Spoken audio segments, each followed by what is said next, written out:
This podcast is sponsored by nobody. Hey dudes, this is Katie Barberi, Tangerine in the Garbage Pail Kids movie, and you're listening to Tommy Throwback Kovac on Splat from the Past. Tommy thinks I have the belly button of an angel. He would know. Tune in. Hey dudes, welcome to Splat from the Past, the only 80s themed horror sci-fi show where things can get totally radical. Now I am so excited because my good friend Katie Barberi is coming back on today, and we are going to nerd out on the entertainment of our youth. And the reason I'm excited is because, she's a decade older than I am, so, I have that frame of reference, from my brother who's also a decade older than me, and so, we'll probably relate to a lot of the same stuff, and I'm so excited about that, talk about films, television, music, theater, that influenced us, and all that stuff. And I cannot wait. Last time I talked to her was for my 5th anniversary show a few years ago, and she was in rehearsal for Broadway. So I want to find out how that went and stuff. I need an update because I didn't see that much posted. I saw her, post stuff, but not, I didn't see that much about In the Heights, the Broadway play she was doing.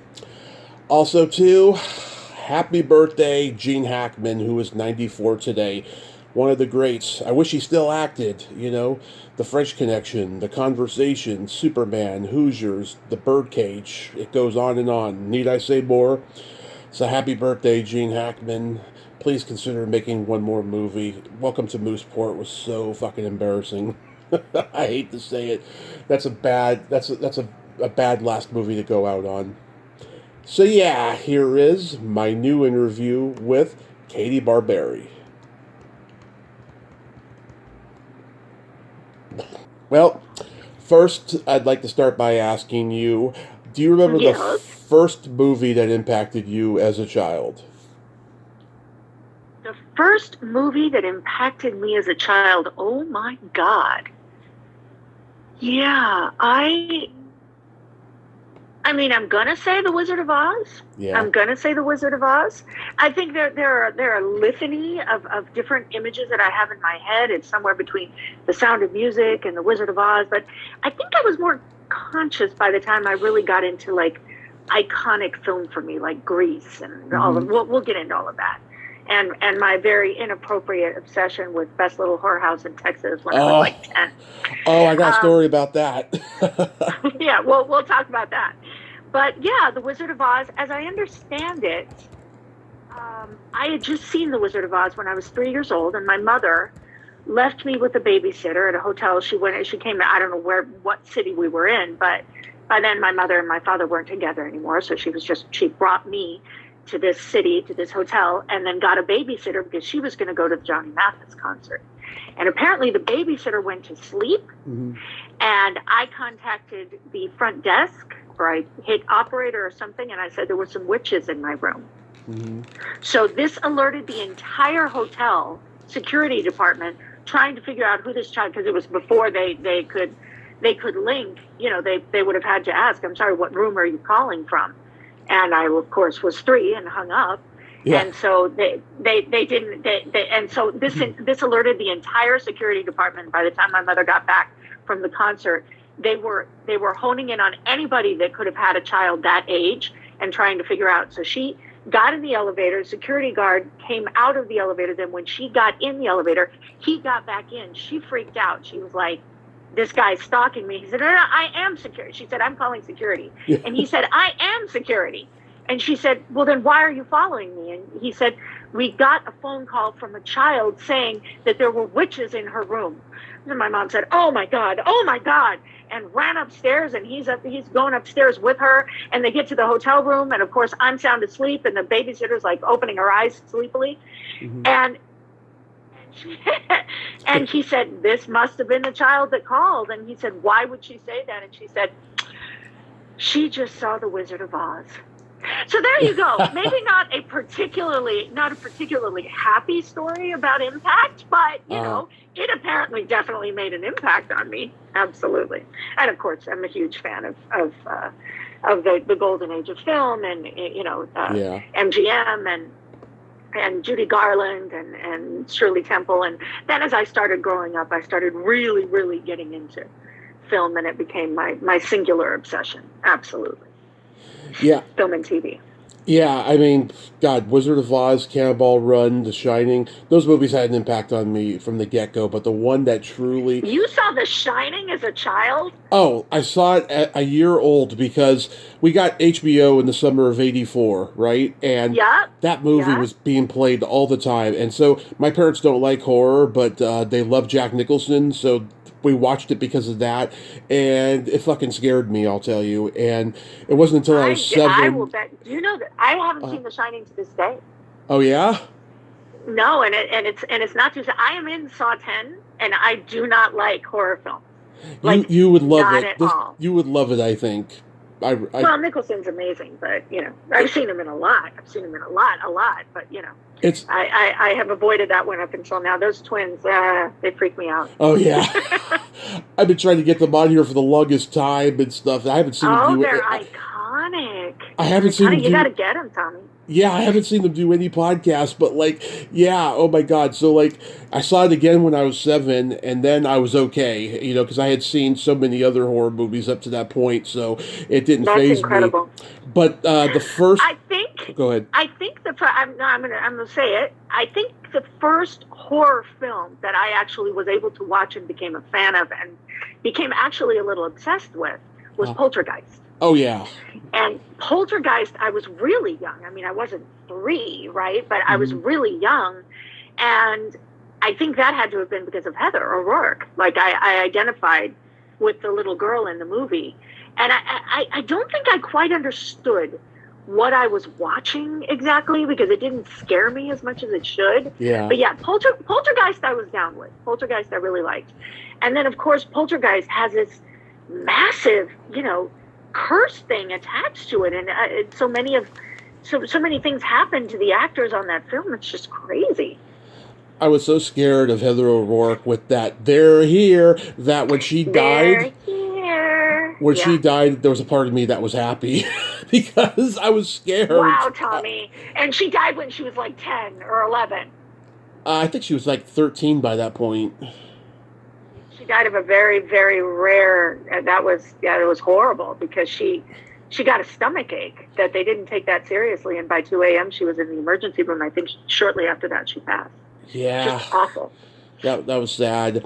But the first movie that truly impacted me was Back to the Future. Oh, Back to the Future! By that time. I was heavily into film. I think the first film that really impacted me had to have been Grease. It had to have been Grease. I loved Grease. Grease is what made me want to be an actress. It's what made me want to be a singer. It's what made me want to be, want to look good in really tight black leather pants. It's what did everything for me, Grease. And I fell in love with John Travolta and the whole cast and the whole idea of musical theater. And I think Grease is what really impacted me. Back to the Future is, it's iconic, It's just iconic. It's just so extraordinary that Eric Stoltz was cast first. Yeah. And they actually got through almost a month of filming before they realized, they needed to do something different. And Michael J. Fox was on Family Ties. And the only way they could do it and finish out the season was if they did all of the night shots from when the DeLorean goes back in time at the mall. That's what they started with in order to put Michael in there because Michael was working all day long. I mean, it was a cushy, serious gig because it was 3 camera and it was comedy. So they take a week to rehearse and then shoot. So that gave him an opportunity. But yeah, he was working his ass off when they booked that movie when he booked the film because he was doing 2 jobs at once, which was great. It's what made him who he is. Yeah, and he revealed in his book recently that alcohol kept him going, and I can relate because when I was drinking, I had boundless energy. I did a lot of things that I had to do because I had responsibilities. Work, play, another job, just all these different things. So I totally got it when I heard about that. Yeah, no, and he was extraordinarily brilliant. choice that they made there, and it changed the movie.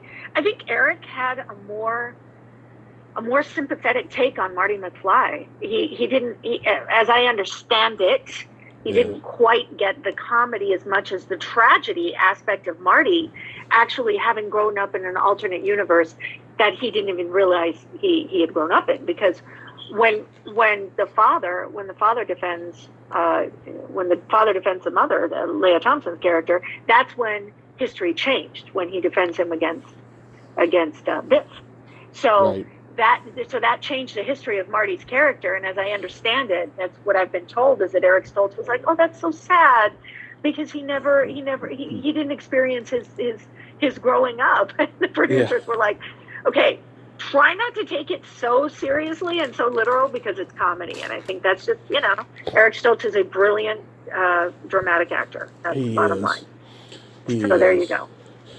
Yeah, I did the math. You're about a year and a half younger than my brother, right? So, like, when I was 3, 4, 5 years old, he was 12, 13, 14, and he recorded everything off of HBO. So, like, we had all the teen sex comedy movies like Porky's and Revenge of the Nerds and Up the Creek and Bachelor Party and Hamburger, the motion picture. He had a weird obsession with medieval sword and sorcery movies. Like, he had Kroll, Labyrinth, The Neverending Story. Yeah. I was not into medieval sorcery movies, and I wasn't into science fiction, but I liked Kroll. I did like Kroll. I remember Kroll. I remember that. I remember the female lead in Kroll. I thought she was really beautiful, and I identified with her. But I think probably because of the curly hair. And it's just interesting, the things that impact you as a child, and what you identify with and why. And it's just so much fun to take this little walk down memory lane and compare. I mean, and you're a dude, and I'm a girl, so we have to have been impacted by different things. Yeah, but also too, I come across some girls, that were like tomboys, and they could totally relate to things that I liked, Yeah, sure. Yeah, but I remember watching The Neverending Story for the first time, and my mom cried when the horse drowned. I was like 3 at the time, and my mom's always been a big animal lover, so that impacted her a great deal. I went to school with Noah Hathaway, actually. Oh, you did? Yeah, Noah was cool. I've met him twice. He's a sweet guy. I hope to get him on this year. Yeah. He was lovely. I went to a professional school, and everybody went. It was just 3 rooms, and it was in downtown Hollywood, and we were done with school by 11:30 or noon every day. Yeah. And it was crazy up in there because it was Ione Skye, Luann, I love Ione. Scott Grimes. Ione was amazing. Luann, Scott Grimes went there. Luann. The Coreys. The 2 Coreys. Meredith Salinger. Who else was in it? Meredith did not go to school there with us. Mila Jovovich went to school with us. Noah Hathaway and Nicole Eggert. And it was just basically, that's it. That's who was in those schoolrooms, with very few exceptions. That was it. That was us. And we would be done with school by 11:30 or 12 so that we could go to work, wherever it was that we were working. Nice. So, but I went to school with Noah. He was cool. Yeah. I know you love musicals. Like, what musicals did you love? I mean, you mentioned Grease and Sound of Music. What else? Like I say, I got a weird obsession with The Best Little Whorehouse in Texas at a very inappropriate age. I was I still am to this day, a huge Dolly Parton fan. And I didn't know anything about the musical, obviously, before then, because it was like one of those musicals that your parents won't, necessarily. My mom was the one that taught me to love musical theater, and she's the one that trained me to be a singer and an actress and to fall in love with this industry. But she didn't show me The Best Little Whorehouse in Texas, obviously. But when the movie came, not the play, not the musical, but when the movie came out, it was Dolly Parton, and she couldn't help it because I was like, we are going to see Dolly Parton. I didn't miss a Dolly Parton anything. Went to see Dolly Parton in concert in Lake Tahoe, and just absolutely obsessed with her to this day. To me, she's a very complete artist and just an icon and an extraordinary human being. Anyway, but she played the lead in Best Little Whorehouse in Texas with Burt Reynolds. And to this day, what's interesting about that film or that musical for me is that there was a character in there played by I believe Charles Durning, who was, I think, the governor of Texas at that time. At that time, and it was based. Best Little Whorehouse is based on a true story. Right. And Charles Durning played the governor, who would never clearly answer any questions for the press about this whorehouse. He absolutely would not answer any questions. And so they have a number for him. I don't know if it was in the musical or not, but it was in the film called Dance a Little Sidestep. Dance a little sidestep, turn the people on. And so it was about dancing a little sidestep meant never answering a question that is directly asked of you. Never answering a question with a direct answer is what Dance a Little Sidestep is about.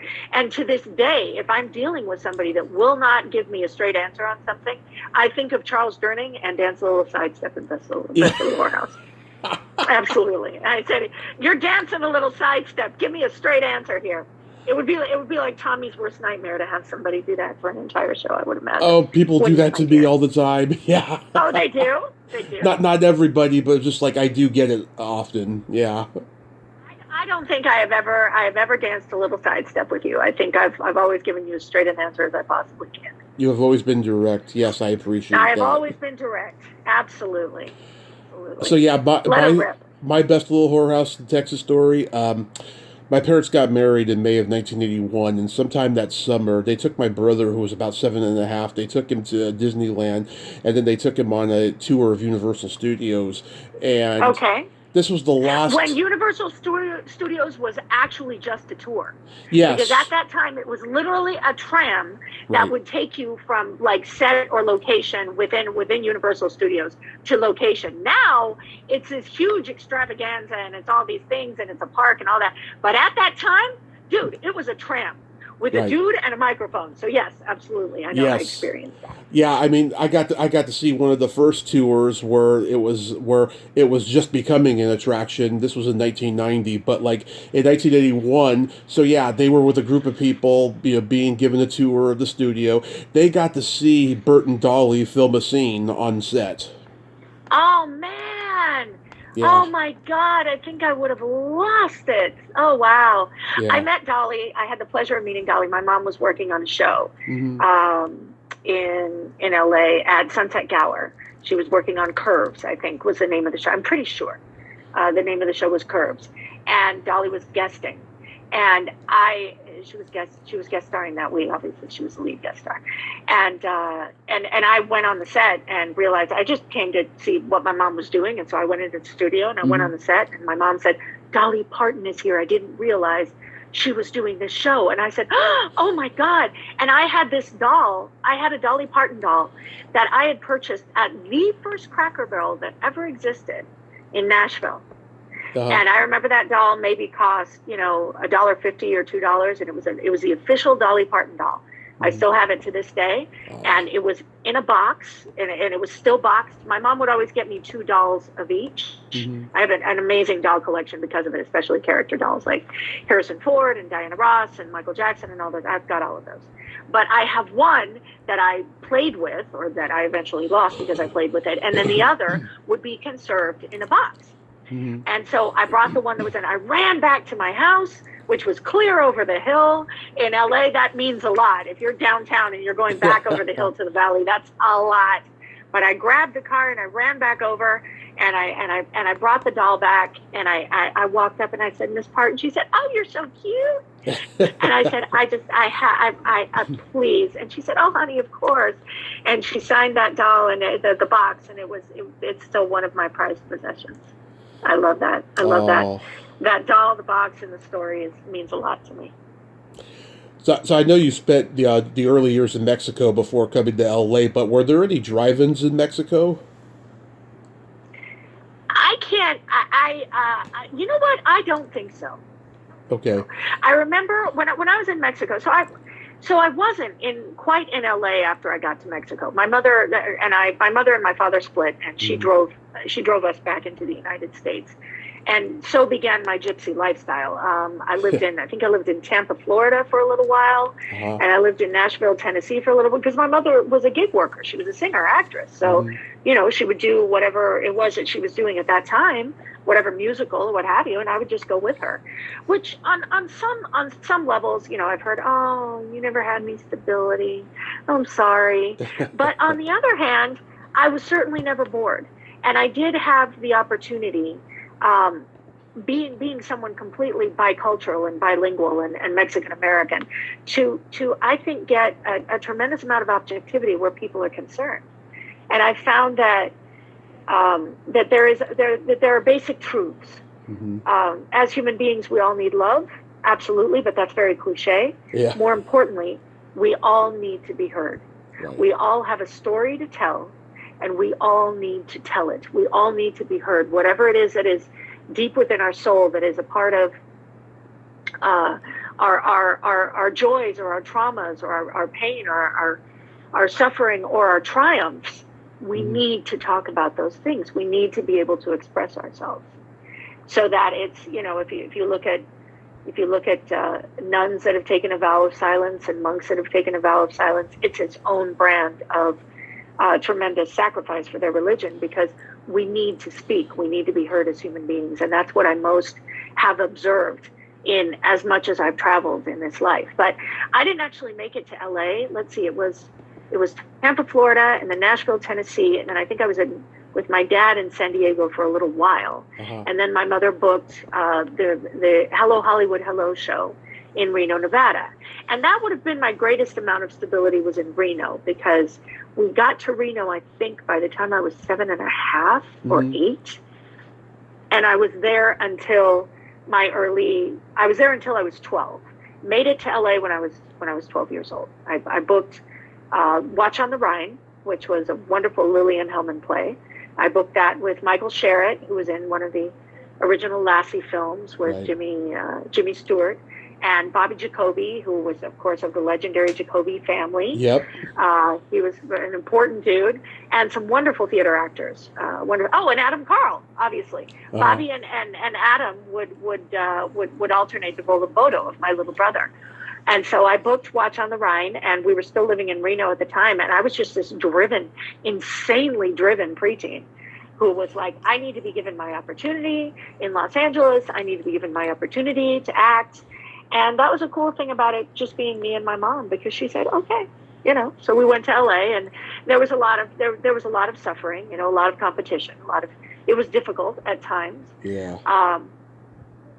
But it really taught me a tremendous work ethic. It taught me to be focused. It taught me to be disciplined. It taught me to be driven, I think, in an appropriate or in a positive way.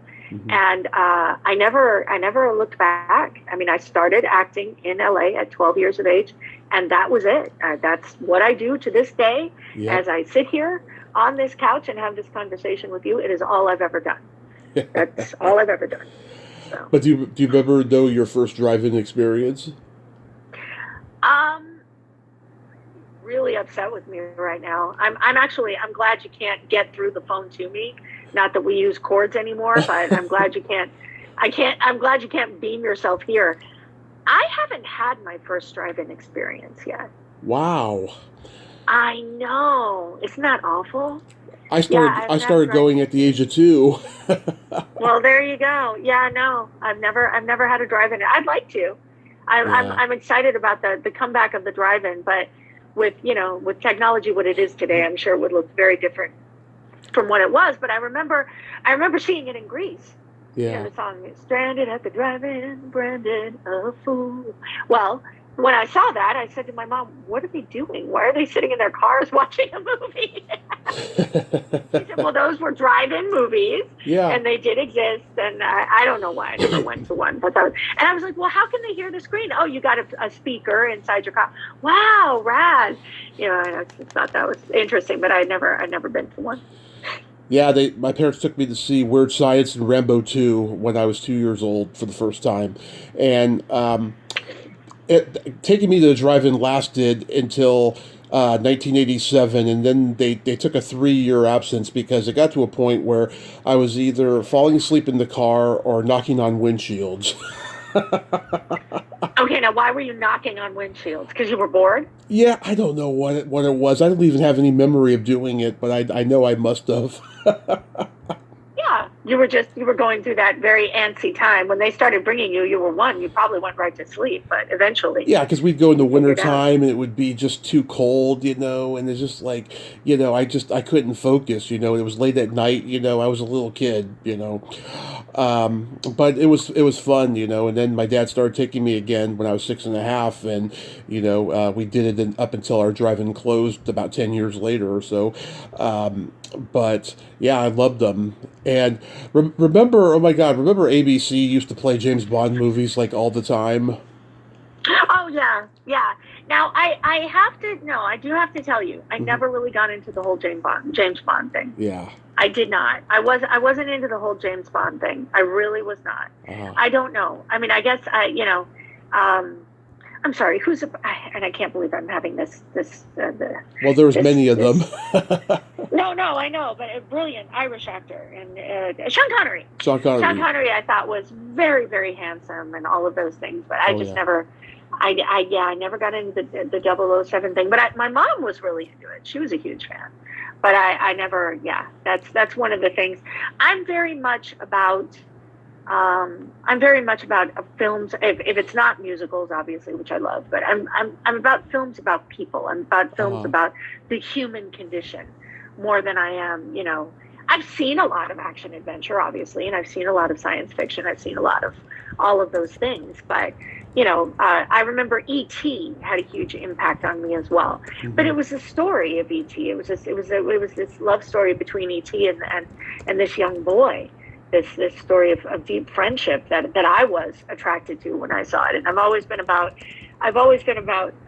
film impacting me in that way. I want to get the feel, and Yeah. I want to be transformed in some way by the time I see it. And I guess maybe, action, adventure, or mysteries. Like, well, it depends on the mystery. There have been some cool mystery films, but that have been out there, absolutely. But I think just the whole, like, I'm not, and I'm sure I'm going to upset some listeners, but I'm like not a Marvel Universe fan at Oh, all. I cannot stand the new Marvel movies. I totally get it. I mean, I understand the genre, and I understand also the movie going experience, right? Hmm. Especially if you're a family, you've got kids, you need to go to see this film that everybody can agree upon. And if it's adventure and it's the superheroes and all that stuff, that's cool. And that's something that for a movie going experience for a family, for instance, it makes a lot of sense. But for me, there's not enough storytelling. There's not enough substance in most of them. Yeah. In most of them. Well, I Yeah. love, One Flew Over the Cuckoo's Nest and Amadeus and The Oh Graduate yeah. and Cool Hand Luke, Oh yeah. movies that have an impactful, story. Graduate, I loved The Graduate. I loved, and then of course Simon and Garfunkel and their music on The Graduate was amazing. I mean, we Oh, can we can have a whole other conversation about music and film and how it impacts.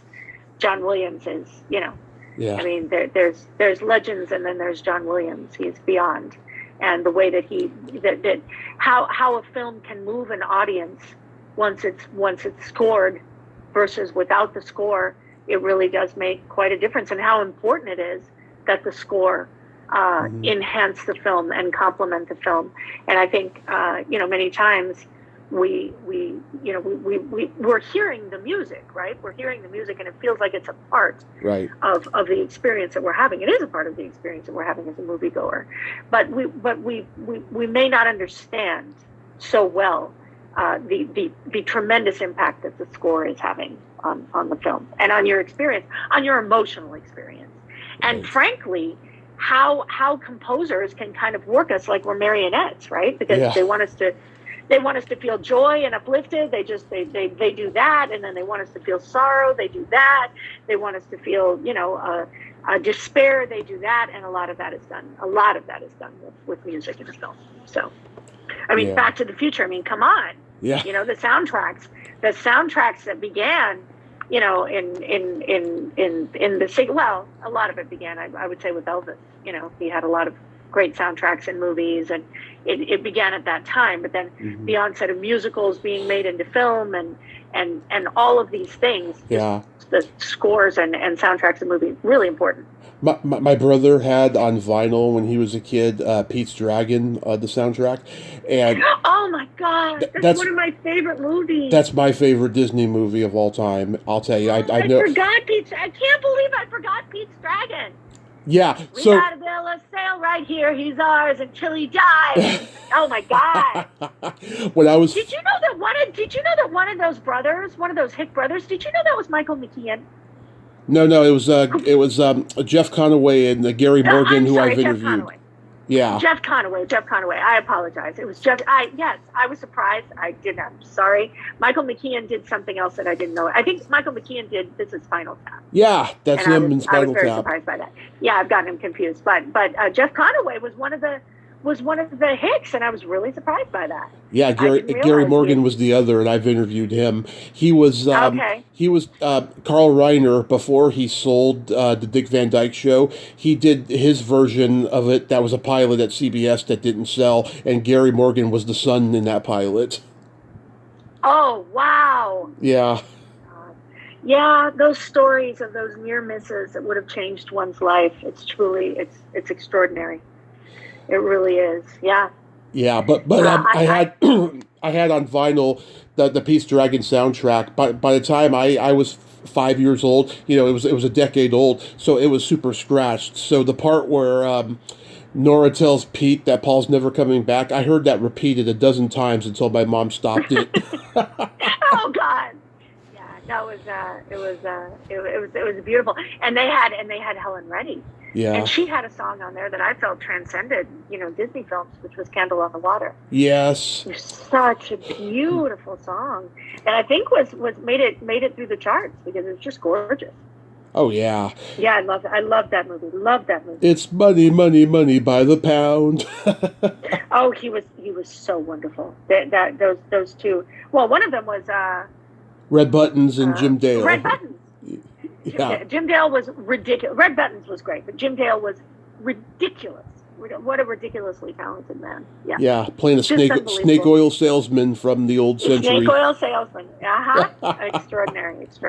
And then what was the kid's name? Something Marshall, I think. Sean Marshall. Elliot. Sean Marshall played Elliot. Yeah. He didn't really do anything after that. No, right? That was his only one, I think.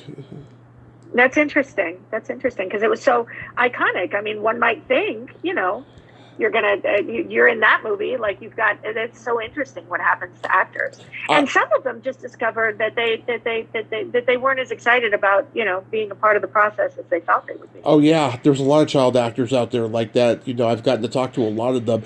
I don't know what it is. They say they had fun, but yet they didn't want to keep having fun. It's interesting. Or just the amount of, because it's fun, but I mean, it's shooting a film. Shooting a film is actually, there's a lot of wait time. It's a complicated thing, especially for a child. You have to really, really stay focused, and so it can be, it's not for everybody. Absolutely. This business is not for everybody. And just because you're given an opportunity like Sean Marshall was given doesn't necessarily mean, that it's something you're going to want to continue doing. So. Yeah. Do you remember the first album you ever bought with your own money? Yes, I know exactly what album that was. It was oh my god! Why am I spacing? It was Lionel Richie. You are the sun. You are the first album. Yeah. I can't think of it. Yeah, that was the first. Well, no, that was the first cassette. Yeah. With my own money, but it was his first album though, after the Commodores. That was his first album after the Commodores, exactly. That one, and I think I bought ABBA at the same time. Those were my first two cassette tapes that I bought with my own money. Yeah, and then, but vinyl, we had a lot of vinyl, but my mother would handle that. So. I was 8 years old. My grandmother gave me birthday money, and I got Phil Collins' "No Jacket Required" and Poison's "Look at the Cat Dragged In" on CD, because I was an MTV kid. I'm sure you were too. I was totally an MTV kid, of course. MTV revolutionized the industry, and now it's basically about reality TV. Yeah. So It's our TV. It's our TV. We want our MTV back. Absolutely. I had Nina Blackwood on a few years ago, and it was so crazy because, back in the 80s, she had that really exuberant New Jersey accent. Now her voice is so creaky, like Tom Waits. She talks the way he sings. And I asked her if Madonna's belly button was controversial, in that Lucky Star video. And she said, no, anything went on MTV in those days, but if you had nudity, then it would not even get shown, Right. I get it. Yeah, no, it was MTV, and MTV is Michael Jackson. The whole Thriller craze was all involved with MTV. MTV had a lot. The onset of music videos, it changed the industry. Yeah, I'm sure you had a crush on the Menudo boys. I mean, yeah, well, I knew a lot of them, is the thing. I knew Miguel, and I knew, the Menudo boys, those were all Puerto Rican performers, and I knew a lot of them. So, they were cool. They worked really hard. They were great performers. I mean, I mean, in addition to new wave, I loved the '80s hair metal bands, but I also loved the pop divas. I loved Janet Jackson, Paula Abdul, Gloria Estefan. Oh yeah. Oh my God, Janet Jackson. Yeah. Janet Jackson. I mean, please. Rhythm Nation. Oh, the best. Oh my God. She was such an icon, wasn't she? Her dance moves and just her. Janet was, well, she still is, but she's evolved, but she was a full package. Just amazing. And then Paula Abdul, it's incredible. She's still working. She's still out there. Oh, yeah. Well, she's a dynamo. I mean, she went from a Laker cheerleader to choreographing videos for Janet Jackson to doing her own solo stuff. And, of course, she's been a judge on those singing reality shows. Sure. And maybe Paula wasn't a fly girl. Was she? No, she wasn't. She wasn't a fly girl. No. Fly girl was, I'm thinking, of course, Jennifer Lopez was a fly girl, and there was okay. Performers that have become icons. But yeah, Paula Abdul was a Laker girl. That's right. I can remember being in second grade, loving Wilson Phillips and New Kids on the Block, and all the kids told me I was a girl. Because you loved Wilson Phillips and New Kids on the Block. Yeah. Come on, you were exploring your sensitive side, Tommy. Well, that's what they said in those days, I mean, that's just how they talked, I know. Was it what was it? The early '90s? It was 1990. Yeah. There you go. Do you remember Suzanne Vega? Yeah. Loved her. Oh my God. Yep. She's got that voice. It's like a fine line between angst and wonderment. I know, and she gave way to a lot of those voices like that. And she gave way to voices like Dido, and absolutely. Yeah. Yeah, that sort of forlorn kind of whine thing it's still very much into to this day. What did you watch on TV growing up? I was a huge Happy Days, Laverne and Shirley, Three's Company fan, massive. Mm-hmm. And my mom worked nights at the Hello Hollywood Hello show. Yeah. And we started out with a babysitter, and then eventually, when I was old enough, we just put a really good security system on the house, and we just decided to just have me stay alone. But one night I was watching the Academy Awards, and I would fall asleep in front of the TV on the daybed. And I was watching the Academy Awards, and I woke up, and I think they were doing a tribute to Betty Davis. Mm-hmm. And they had this close-up of Betty Davis in Whatever Happened to Baby Jane. Mm-hmm. And it was a close-up of her screaming, and it scared the crap out of me. Yeah. And I just remember looking at the TV, and we looked like Gertie and E.T. because she's screaming in the TV, and I'm screaming at her. And after that, what I did was I started recording in the famous VHS, right, recording things. I started recording in the afternoon The shows that I'm telling you about, Happy Days and Laverne and Shirley, Three's Company, they would run those on syndication. Uh-huh. Syndication used to be the way actors made money in Yeah. residuals, was on syndication. But they would run those on syndication, and so I started recording them. Mm-hmm. And I would just turn on. Eventually, I had a couple of VHS tapes full of those shows. And so when I was ready to go to sleep and my mom wasn't home yet, I would turn on those shows and I would fall asleep to the shows. And then if I woke up, at any point that I woke up to what I considered my friends, which was the cast of Happy Days, Laverne and Shirley, Three's Company. And so I always say to this day, John Ritter was my babysitter. Mm-hmm. Wow. I mean, there wasn't a sitcom I didn't love growing up. I loved Three's Company. I loved all the Gary Marshall and Norman Lear shows. I loved the ones from my generation, of course. I watched Mr. Belvedere and Night Court and Facts of Life and Family Ties, all that stuff. Right. Well, Family Ties was huge for me. It was huge. And I loved Family Ties. I'm a huge fan of Michael J. Fox, massive. And Justine Bateman was great on that show. Oh, yeah. Justine Bateman is the Bateman family. Ken Bateman was an acting coach. Yeah. And a director in LA, and he actually gave me acting classes. Ken Bateman, Justine's dad. And I loved Family Ties. And you mentioned one more Mr. Belvedere. Tracy Wells was on that show. I just had Tracy on. Yeah. Did you really? Yeah. You got to give me her number. I lost track of her. We used to be really, really good friends. I'll connect you two. Absolutely. I would love to get back in touch with Tracy. She was amazing. And Tracy had a little sister who worked all the time as well. And yeah. Her little sister played the bad seed in a TV movie that they did. And right. Yeah. It's, yep. 80s, 70s, and 80s acting kids, absolutely. And then the Facts of Life, of course. I did the Garbage Pail Kids movie with Mackenzie. And, yeah, and Mac was on the Facts of Life, so I was on that set a lot. And they were amazing. Facts of Life lasted a long time. And there were many different.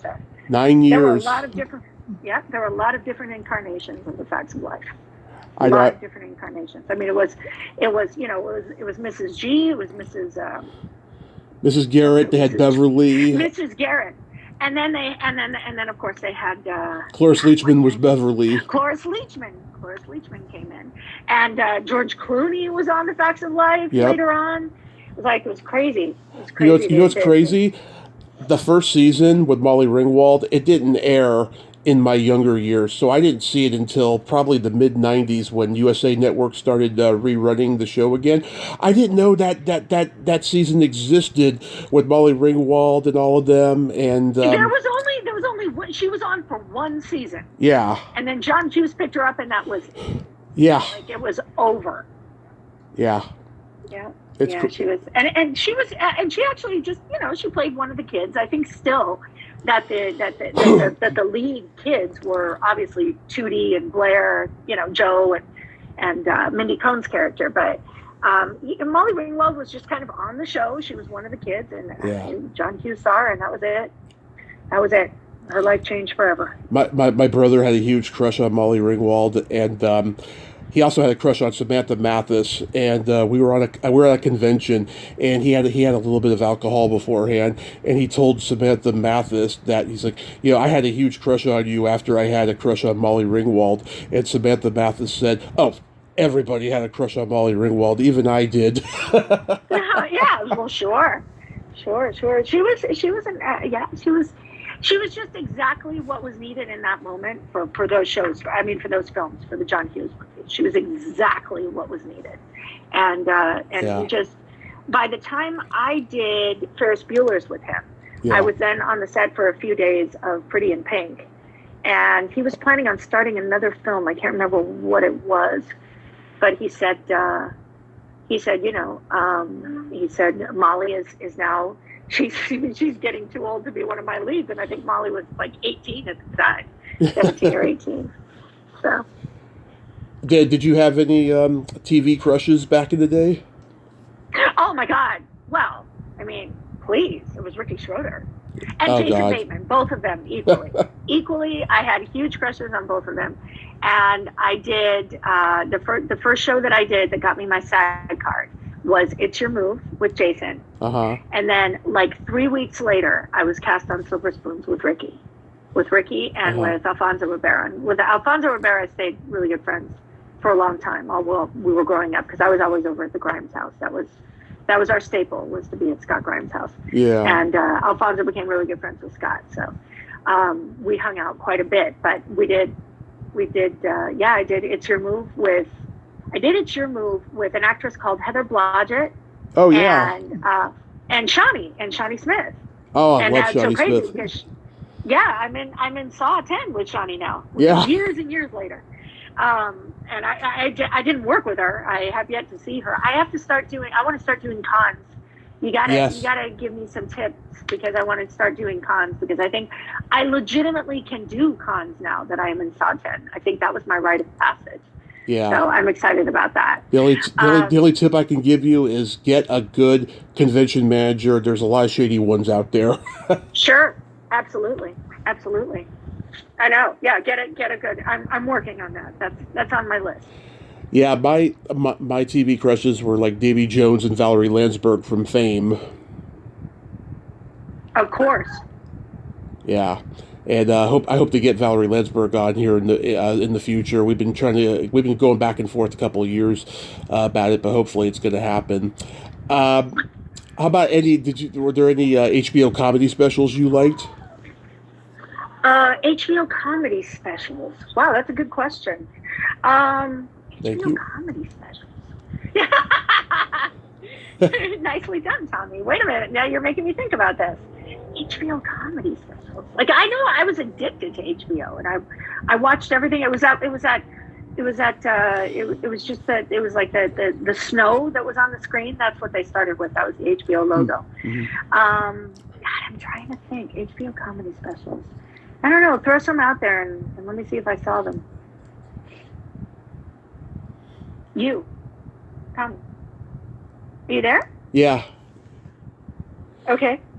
What were your favorite HBO? Like, I grew up on the Rodney Dangerfield Young Comedian specials, and Sam Kinison's first special, Breaking All the Rules, and Andrew Dice Clay, the Dice Man Comic, and like Stephen Wright's first special. They ran that one a lot because it was family friendly and G-rated. God, there were so many. A lot of the. Well, now Sam Kinison. I grew up with Sabrina and Malika Sueri. Oh yeah. Malika eventually married Sam, and I didn't grow up. Let's see.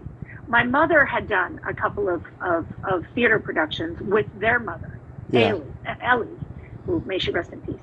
And so I met Sabrina and Malika when they were very, very young. Malika they were both belly dancers, and Malika was 13, and Sabrina was like 4, and she was like the youngest belly dancer you'll ever see, just adorable.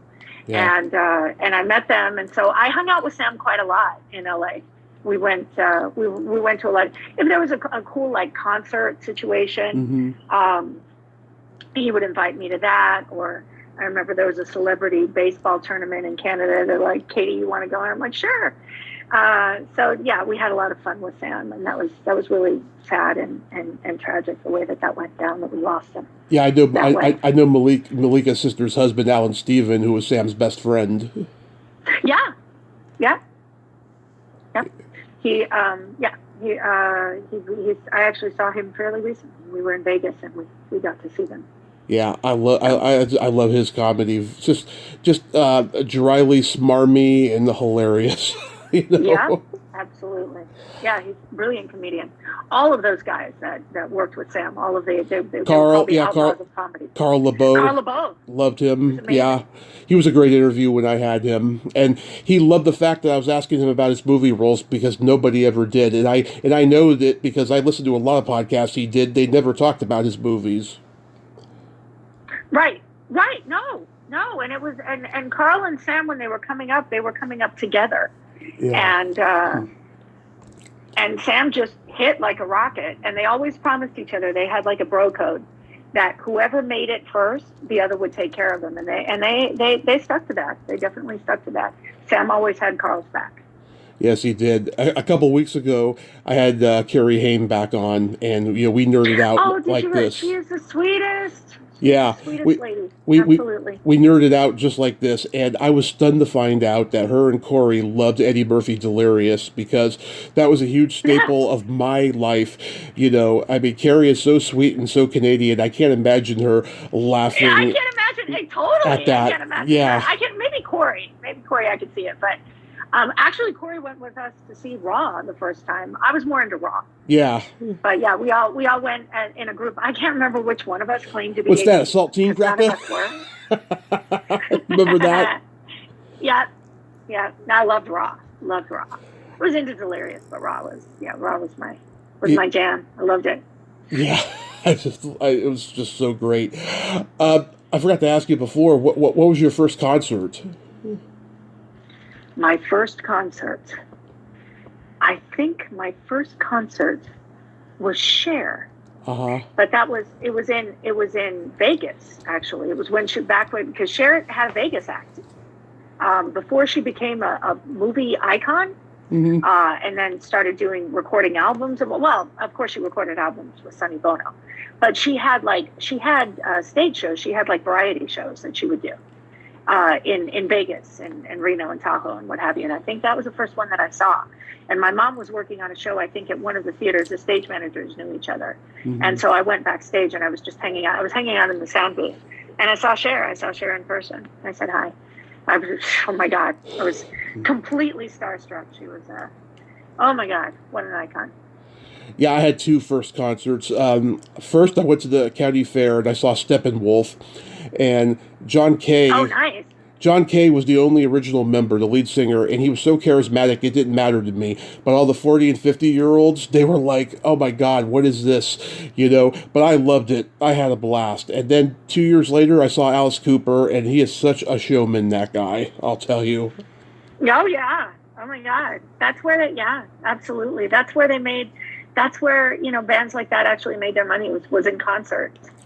And, T-shirt sales more than in record sales. Absolutely. I know. I just posted this meme. It had the list of every musician who's 80 years old and still performing live today on it because, yeah, I mean, with the whole record sale thing, just defunct, everyone has to go on the road and make their living now. Sure. Absolutely. 100%. And what the funny thing is? Back in the day, Sinatra, Wayne Newton, they were like the kings of Vegas. Now these guys are starting to become the kings of Vegas. They're getting residencies, There are, yeah, absolutely. No, Vegas is a great place for performers to go to have those, and I think a lot of what has made them, what has elevated them to more than just kind of a variety concert type experience is Cirque du Soleil. And they brought in the producers and the directors from Cirque du Soleil and the artistic directors from Cirque du Soleil that have changed the industry so much, so that you'll see, a Celine Dion concert or a Britney Spears concert, and there's all these elements from Cirque du Soleil that make it so cool, so different. So yeah. Now all of that is. Now you don't have to name names, you don't have to mention the situation, but do you remember the first song that you made out to? First song I made out to. Give me 1 minute, I'm going to tell you. I know exactly who it would have been with. Mm-hmm. It would have been with Corey Feldman because he was my first boyfriend.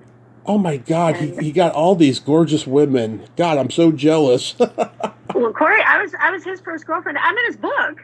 So, I mean, that's documented. I haven't read his book, so I don't know. Yeah, no, I respectfully, I have not either, but I did see I saw what was written about me because I was required to see what was written about me, and it was fine. He was incredibly sweet, mm-hmm. And I haven't seen Corey in a long time, but he certainly said lovely things, and I would never. I don't believe in a biography situation that you should have to lie unless you're doing something truly defamatory to another person. You should be able to tell the truth when you're talking about your life. And if they have a problem with it, then they can, they can say what they want, or they can complain or what have you. But you're talking about your life. You should be able to talk about your life experiences. And we were each other's first boyfriend and girlfriend. Because I'm trying to think It wasn't. Oh my God! It wasn't Luther Guy. It was Billy Ocean. I can't remember what the name of the song was, but was it? What was that song called? There'll be sad songs. Is that the there'll name of be it? sad songs Yeah. make you cry. Love songs often do. Yeah. That was it. That was it. I can tell you exactly who it was and what was sung. Absolutely. And then the Karate Kid 2 theme, I think, was all. Oh, Gloria I Love. Want to Be Beautiful. Yeah, Peter Cetera. No, I Want to Be Beautiful for You. Yeah. Wow. Yeah, it's funny. I saw this.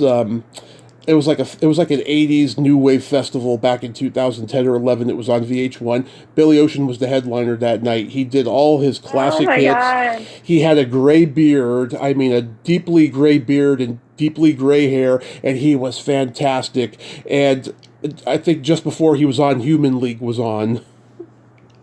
Wow. Wow. Yeah, I loved it. I went to a revival concert very recently. It was Boy George. Oh, love it. Screamed like a piglet when I saw Boy George. That was a big deal for me. I used Love to Boy George. I used to do I'll Tumble for You in karaoke. Oh wow! No, I love Boy George. And Berlin was in that concert as well. Oh, I have a Terry Nunn story, but I can't tell it. Okay. All right. Then Jones. We'll leave it up to our imagination. And Howard Jones. Oh, I love Howard Jones. No one. Yeah, amazing. Absolutely amazing. I go to the grocery store quite frequently, and on the intercom I hear, what's that hit of this? Whoa, whoa, whoa, whoa, whoa. Yeah, things can only get better.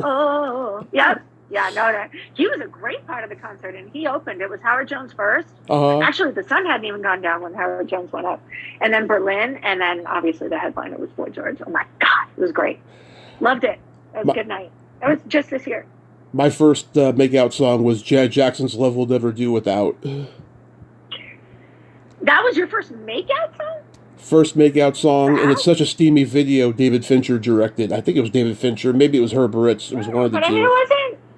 I mean, it's not like you're going to make out to Let's Wait a While. No. So let's not do that. But I mean, that would be counterproductive. But oh my God, that was like a really fast song for you to choose. But whatever. Okay. It's all good. Yeah. So last time we talked, you were headed to Broadway. What was it, In the Heights? Yes, I did. I did In the Heights in June of 2022. That was an extraordinary experience. Oh my God. I have always been a huge, huge fan of Broadway performers that don't necessarily have, names in the industry. They work Broadway show to Broadway show. Oh yeah. And they just have this extraordinary work ethic, and they're working 8 shows a week. And they're extraordinary actors, singers, dancers, true triple threats, and they really, really do it. I mean, there's good money on Broadway, but they do it for the love of the job. I don't know if there's that good of money for the amount of work that's involved. You know what I mean? Yeah. But they do it for the love of the job. So that's Did you know that Greg Malavia is doing Henry VIII? He is? Yeah. Oh, that's wonderful. Oh, that would be very cool to see. It runs Henry VIII on Broadway or on the West End? I believe it's Broadway, and he's doing it until the end of he's doing it till the end of February, and then I'm going to ask him to come back on. It's the 55th anniversary of Bob and Ted and Carol and Alice. Oh wow! Yeah, no, he's an absolutely amazing artist, Greg Malavia. Incredible. I love him. He reminds me of my uncle so much. I'll tell you. Yeah, well, yeah, I think he reminds all of us of our uncle. Yeah. We all have an uncle that looks like Greg Malavia. Has to be. Yeah. Wow, that's so cool though that you got to do it. Like, how many performances did you do? I did. We did quite a run. We did. I think it was like 7 weeks. And it was performances every night. I think we were dark on Sundays. I mean, we were dark on Mondays. I apologize. We were dark on Mondays, and it was the one show. When you're not on screen. When you're not on stage. Most actors will go back up to their dressing room. There's an intercom, and the intercom will tell you when it's time to go, back down and perform, and you can hear the performance as it's going on, so hopefully you don't miss your cues. Yeah. In the Heights was the first time that I did not go up to my dressing room, not for one single performance, not one single time. And that is because I did not want to miss any of these performers perform in this show. Did not want to miss them, even one performance, one time. They were that special, truly. And then playing the part of Camila it was wonderful. It was a dream come true, because it wasn't about casting me because I had a name. They were happy that I had a name, and they thought that was interesting and that would be fun, for press and whatever. But I had to prove myself as a performer. Otherwise I wasn't going to be, there's a level of expertise when it comes to singing, when it comes to dancing, when it comes to performing in musical theater that you have to be able to achieve. Otherwise, it doesn't matter who you are, you cannot do it. So for me, that was a huge compliment that they cast me in that show. That is so fantastic. Yeah. Yeah, it was very cool. Very cool. Was Priscilla Lopez in your run? No, I did. No, Priscilla Lopez was the original Camila. Okay. I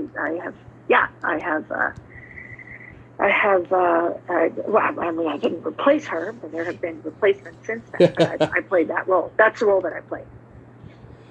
That's so awesome. So how did you get cast in the new Saw movie? I was in Mexico. I was shooting a series in Mexico, and they shot Saw 10. Have you seen Saw 10? No, I'm not a big fan of the Saw movies. They just never been my jam as far as horror goes. Oh, wow. Okay. Well, I got to tell you, horror has never been my jam as far as horror goes. Like I say, I'm not a huge fan of the genre. It's just scary. But, if you're on a set, then you see things are obviously done very differently. And it's not as scary. Other things are scary, but not the horror aspect of it. But they shot Saw 10. Saw 10 takes place in Mexico. A good portion of the story takes place in Mexico. Mm-hmm. And so my role, I was shooting a series for Paramount Plus. That's a bilingual series. And my manager called me and said, hey, they want to see you for this role in Saw 10. And it's a small but very cool part, and it opens the film. And I was like, wow, that's awesome. And I went to meet Kevin Gruder directly. And he was lovely, and we did the audition, and then they called me back the following week, and that was it. They actually booked me in another role at first. Yeah. I was just thrilled to have booked anything in Saw 10, but a few days later they called me and they said, no, you're going to play the cancer patient counselor. You're going to play the social worker that works with cancer patients. And I said, "Oh my God!" And they said, "And you're going to work with Saw, and you're going to work with everybody that's starring in it, other than Shawnee." So it was awesome. I absolutely loved doing it, and they were so kind and so cool. And then they put me in the previews, which I thought was great. Yeah. Betsy Russell's not involved in this one, is she? Betsy Russell? I don't remember that name. I don't think so. Yeah, she was, she was the girl who rides the horse naked in private school. Okay. Yeah. And that was one of the Saw movies? I don't know that I saw it. No. The Private School is a teen sex comedy movie with Phoebe Cates from 1983. I'm sorry. I'm sorry. Oh my God. I missed it. I'm sorry. I probably wasn't allowed to see it. Phoebe Cates, what an icon. Yeah, I didn't see it. And so she was in Saw films. Is that what you're saying? She was in some of the sequels, yeah. Oh, okay. No, I don't think that worked. I don't think she was in this one. Yeah, but this one was a different storyline. This one takes place in Mexico. Nice. Yeah, I mean, again, yeah, I think I saw the first one when it came out, and it's just like it wasn't my jam, so I haven't followed any of the sequels, But well, you have to see 10, man. I'll see 10 for you. Okay, cool. Now, after the first 5 minutes, you're off the hook. You don't have to if you don't want to. It's really good. I really liked it. The story was great. You should watch it, definitely. It's got more going on than a lot of horror movies do. Okay. So overall, life has been good? Overall, life has been great, my dear. I'm very blessed and just happy to continue doing what I do. I mean, please, what more can we ask for? I'll tell you, it's been crazy in the last year because I moved to Modesto last summer and I turned 40. And wow.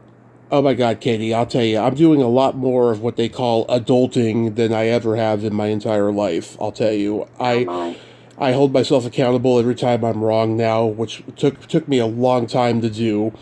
I swear a lot less, both in real life and on the podcast. It's frightening how much of an adult I am now. Oh my Lord! Oh wow! Yes, it's a softer, tamer, more introspective version of Tommy. I like it. I mean, I'm still body Tommy. I always will be. That'll never change. But it's of just course, it's that's just your essence. it's more tamed down now. You know, I mean, Nice. I'm not going into Howard Stern these days of the level that he's at in terms of his material. But I'm just much more tamer version. You know.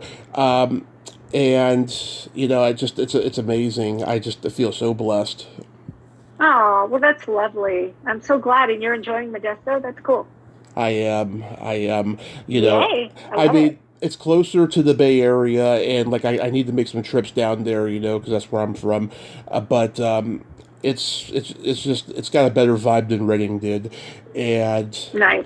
yeah, everything is wonderful. I was curious, what color are your toes today?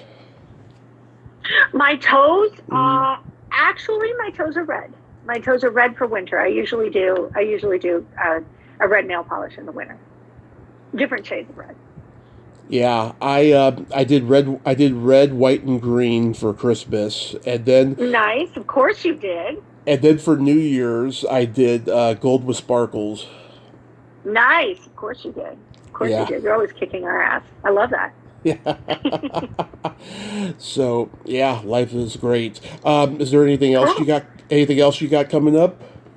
No, I mean, I just love talking to you, and I love, I love how you have. I love watching you grow, Tommy. Mm-hmm. It's so awesome to watch you grow because you literally know everybody now. It's crazy. You literally know everybody, and nobody can get it to like I for some reason I said Michael McKeon instead of Jeff Conaway for one of the Hicks and Pete's Dragon, and you were immediately right there to correct me and also to tell me yes. And by the way, I interviewed him. I interviewed the brother, and it's so awesome to see you have interviewed everybody, dude, and you're probably headed into a second round with most people. It's just awesome to watch you grow, and it's awesome to watch your show grow and your viewership and I mean your listenership, and it's great. I want to know when we're going to do a video podcast with Tommy Throwback. Oh, God. Well, let me tell you, I've been interviewed on other people's podcasts lately that are video and on Zoom and stuff. I don't know if you've seen any yet. No, you should send me a couple of links so that I'll post them. I will, okay. Because they're pretty entertaining, And nice. There's people I've interviewed that have started podcasts and they want me to come on, and I'm waiting on them, because they're doing the seasonal thing, I don't do the seasonal thing; I do year round. So no, you do year round, and it's crazy. It's crazy to watch you. I remember it's crazy to watch you do what you do. I remember Marie Cheatham listening to her interview, and she nailed it. She said, "Well, you're very enterprising. You've literally made something out of nothing." Yeah. And that's literally what it is. It's just I'm just very proud of you, Tom. Very proud of you. Thank you, love. And I have two good jokes for you. Okay. Okay. Why do men like to marry virgins? I wasn't aware that was still a thing, but why? Because they can't stand criticism. There you go. And I don't know that I think that's funny because it's true. Yeah. Okay. Second one. Why did the blonde have a bruised belly button? Uh-oh. I'm a blonde now. I don't know why. Because their boyfriends were also blonde. Get it? No. Oh my God. Is this like super nasty? And it's so nasty that I'm gonna have to think about it. Someone's gonna have to interpret this for me. It's kinda nasty. Okay. Kinda. Why did the blonde have a bruised belly button? Because his boyfriend was false. I don't know. I'm not going to repeat it because it's probably super nasty, and I just can't. I'll have to think about it. I'll have to tell the joke to one of my nasty joke friends, and they're going to be like, "Katie, come on, it's this, and this." And we're like, "Oh my God." So yeah, okay, cool. Yeah, maybe Carrie Haim can tell you. Carrie Haim would know. She's the last person I would hit up for that. Katie, I love you so much. Thank you for coming back on and nerding out with me today. Love you too, and thank you so much for inviting me, Tommy. It's always a pleasure and an honor, and I love talking to you. And again, just really proud of you. You're killing it. Thanks, hon. Yeah, I was kind of worried. I mean, you kept sending these messages, and every time I was like, "Oh God, she gonna reschedule on me today." No. I'm terrible with time zones. I'm in Yeah. Chicago right now. Yeah. I keep forgetting you're on the West Coast. I keep thinking you're on the East Coast, and I was like, Tommy, what time is this actually happening? Tommy, Yeah. Tommy, and when I have to schedule, when producing, I have to schedule Zoom meetings. Yeah. It is the most terrifying thing for me because I'm convinced I'm going to tell somebody that's in some part of the world the wrong time, and it's going to mess everything up. Time zones are challenging, but anyway, it all worked out. That's what's cool. It all worked out. You have a great rest of your day, hon, and be safe out there. Oh, you too. You too. So much love to you, my dear. I'll talk to you soon. Talk to you soon, and get some Chicago-style pizza while you're out there. Man, please. I've already been all over that, and the Italian beefs. I mean, come on, Portillo's. You got to do it. Yeah. Got to do it when you're in Chicago. All right, hon. Have a good day. You take care of yourself, my dear. Love to you. Love you. Bye. Bye-bye. Well, there you have it. Katie Barberi. Ain't she a sweetheart? I just frickin' love her. Oh my God, she is so fun and so awesome. I love talking to her. I really, really do. And she is just a gem. Go see Saw 10. I'll watch it for her. I promise I will. I'll watch Saw 10. Well, until next time, this is Tommy Throwback Kovac saying there's no shame in living in the past because the present sucks. Later, dudes!